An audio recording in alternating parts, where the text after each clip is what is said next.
Good day. I'd like to welcome everyone to a special video cast of updates from the front lines, Nepal. This is part of our continuing web series of the medical and public health considerations of COVID-19. My name is Paul Wax. I'm the Executive Director of the American College of Medical Toxicology, and I'd like to welcome you all to this special video cast. I'd like to thank the support of our webinar series partners for helping to disseminate the word about our webinars. Very much appreciate their ongoing support.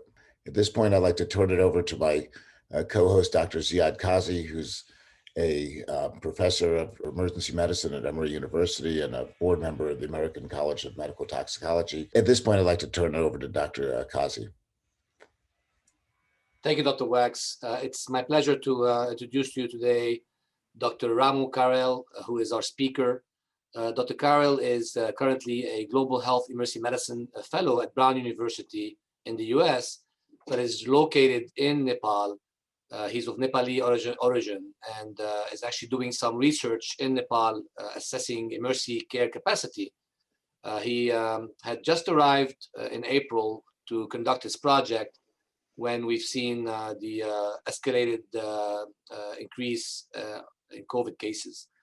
We thought we would have a brief video cast today to get an update from him from the ground, from the front lines about the unraveling situation in Nepal. Dr. Carrell, welcome to our podcast. Thank you, Dr. Kazzi and the ACMT team for having me from Nepal. It's really great to have you with us because you're really on the grounds there, active in Nepal for many years through your grassroots nonprofit organization, HAPSA, and also working with the Nepalese Ministry of Health before COVID, which really positioned you well to be able to be of use during these terrible times. I'll go ahead and get started, with my first question for you regarding the current situation in Nepal. I mean, last time you and I spoke, I believe you had invited me to visit Nepal in June, later in June. And I believe at the time the situation seemed to be under control. Can you give us an update of what happened recently in April? Yeah, Dr. Kazzi, things were okay, calm till beginning of April. That's when I arrived here. And around mid-April, we started seeing cases rising in India quite a bit. And India and Nepal share a border, and it's a porous border. Where initially there was just no control and there was a lot of incoming and outgoing from the border, and eventually we started seeing cases just spike rapidly, where they went up almost 1,600% within that mid-April week, and then since then they've been rising more and more. You can see this in this slide here. In the right lower part, you can see that scary looking graph where beginning of May, the cases just went from about 80 a day to more than 6,000 a day, which is a massive jump for the country. And as you can see on the map up there, almost all districts in the country, and especially the southern border, have more than 400 plus cases, and they're all in reds. So the COVID-19 situation here is quite dire right now. The spread rate, the per capita rate of COVID-19 is the highest in the world in Nepal. We have crossed India officially in this crisis about a week ago. And we are getting almost 50% people who are coming positive daily around the country.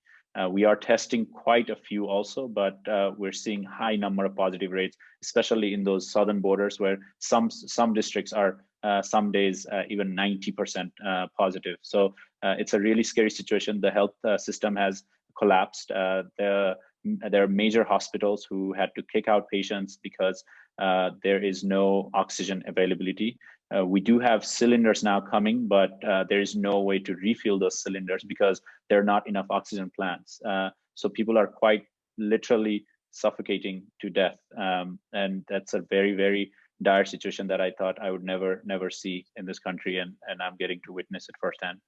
Now, before we talk a little bit more about the healthcare system, I'm assuming that the testing is being done I wasn't sure. Did you say it's being done in a sufficient way, or is it insufficient? Because these numbers that you're presenting, 20,000 cases per day, do you think that's an accurate estimate of the numbers of cases? And after that, I'm going to turn it over to Dr. Wax to ask some questions as well. Yeah, Dr. Kazzi, there's not enough testing being done. Our top infectious disease hospital just 3 days ago came out publicly and said they're going to stop testing because we don't have testing kits. And we are, in this crisis where it's a country with 30 million people and we're only testing 20,000 people a day. So that's not enough at all. And what's, the problem has been we are not able to isolate and stop the spread of infection because we're not testing enough. And that is one of the priorities we're looking at. Are you on lockdown currently? Is there a national lockdown? There is a national lockdown currently. Dr. Wax, do you want to have some questions as well? Sure. Just provide just some brief background regarding the healthcare system in Nepal. In essence, how many hospitals do you have, if you happen to know that, and are all these hospitals at maximum capacity at the present time? Yeah. So, Dr. Paul, thank you for the question. Nepal has less than 2,000 ICU beds currently in the country, and we have less than 700 ventilators. I don't know the exact number, but it's less than that. And all of them are pretty much in capacity. I'm in a group, working closely with the ministry here, other different local government bodies. And I'm also in a group of nationwide doctors where, if we get calls regarding ICU beds, we just go to that group to ask if there are ICU beds available. And for the last 3-4 days, none of them have been able to offer any because we just don't have. So, and another thing is our health infrastructure as far as doctors. We have really just about, I think the number, and I don't know the exact number, but I think it's close to 18,000 physicians for a country of 30 million people. And that human resource is now we are starting to feel the burden of not having that human resource. So the health system is weak at baseline, but now it has just completely blown up, and hospitals are not able to support oxygen capacity, and that's been the biggest issue. And at the time of this worsening pandemic over the last several months, how many Nepalese had been vaccinated? Had vaccination started? Yeah, so there were about 1% people who were fully vaccinated, and about 4% had gotten a single dose. And the problem was most of those vaccines were from the Indian Serum Institute Covishield, which is the equivalent of the AstraZeneca vaccine from India.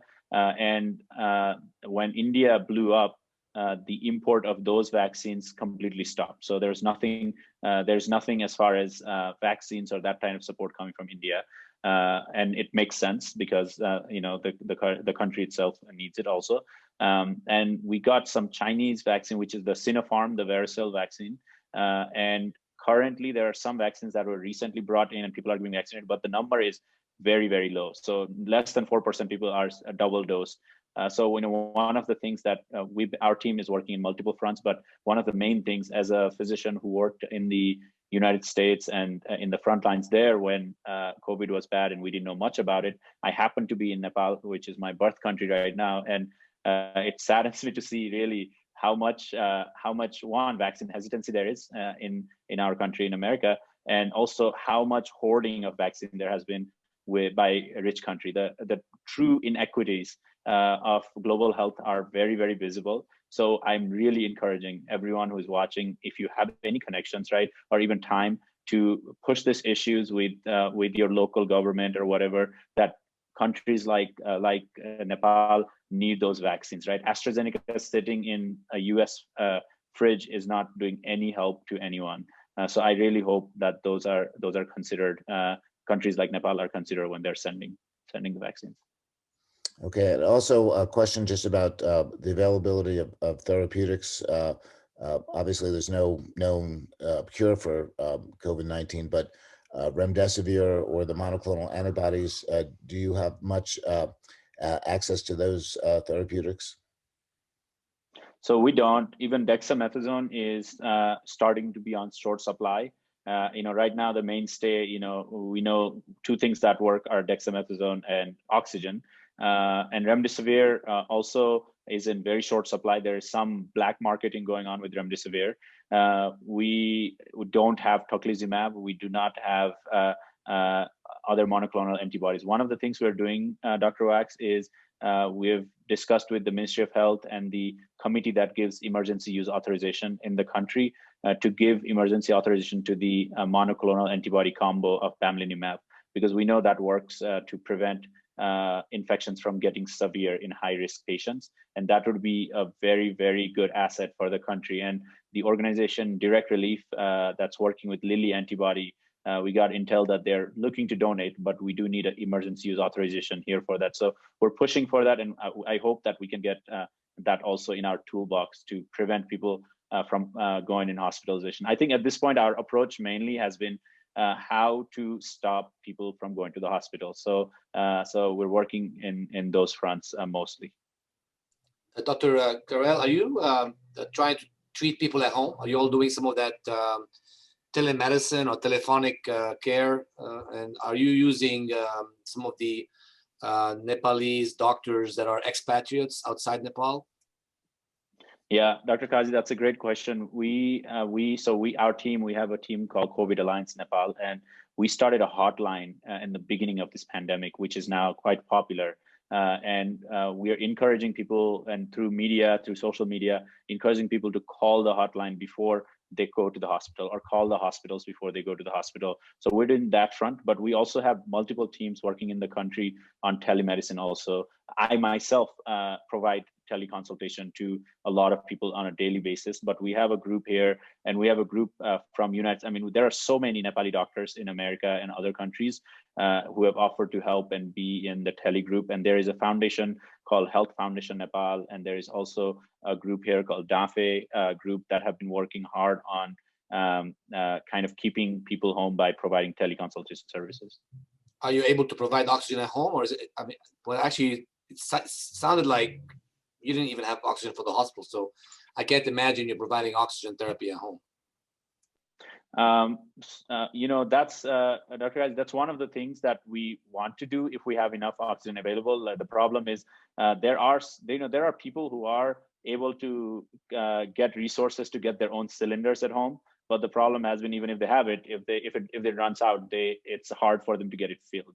And so the option, if somebody needs oxygen, they almost need an institution, unless they're so resourceful within the country. Or if they can maybe get some of these portable oxygen concentrators.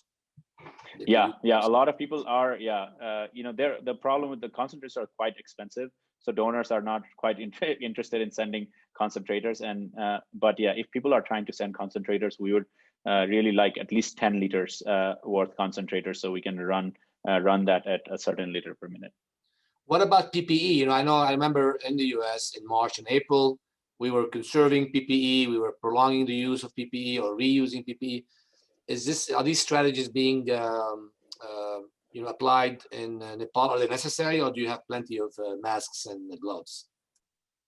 Yeah, in the list of priorities, PPE probably is a little bit down right now after oxygen, vaccines, the bamlanivimab monoclonal combo, and testing.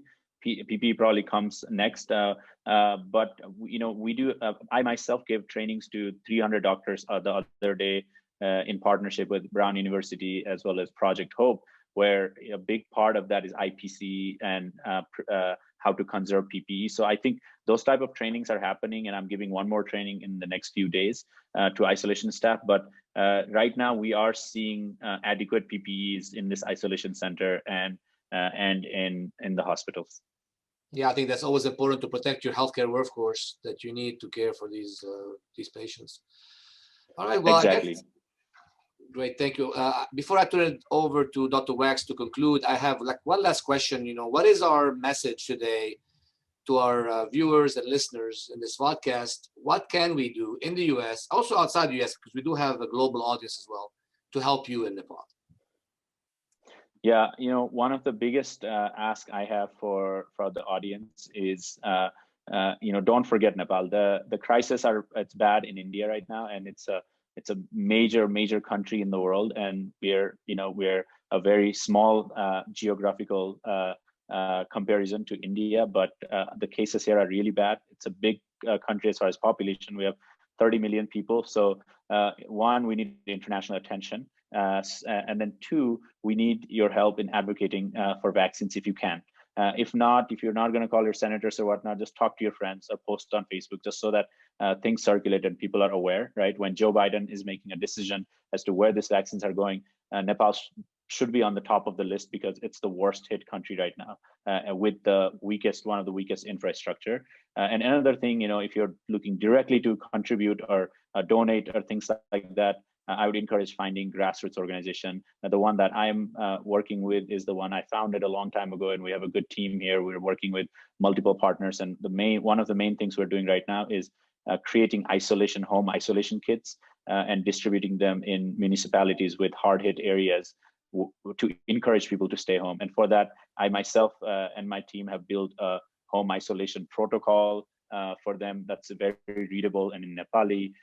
We will have a pulse oximeter there with protocols on what to do if oxygen is certain level. We have thermometers, some basic medications, and things like that. So if you're looking for that, I can share that link with you all as well. Thank you so much, Dr. Carrell, for your update.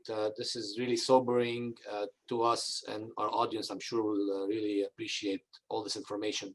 At this point, I'd like to turn it over to Dr. Wax for conclusion. Yeah, well, thank you very much for bringing this to the forefront so we can try to get the word out. Obviously, our thoughts and prayers are with you and your countrymen in Nepal. We realize that resources are limited, and you're all doing the very best you can under these rather dire circumstances. So I think what we can do is try to get the word out. We'll pass this along to our partners and to other attendees, and hopefully this will galvanize at least some attempt to get the resources that you need. And we wish you well, and let's continue to communicate, as communication is really one of the most important things we can do at this point in terms of confronting this pandemic, which continues on. At this point, I'd like to end the podcast, the video cast, and again, thank our speaker and Dr. Kazzi for their time today. Thank you very much. Thank you. Thank you so much.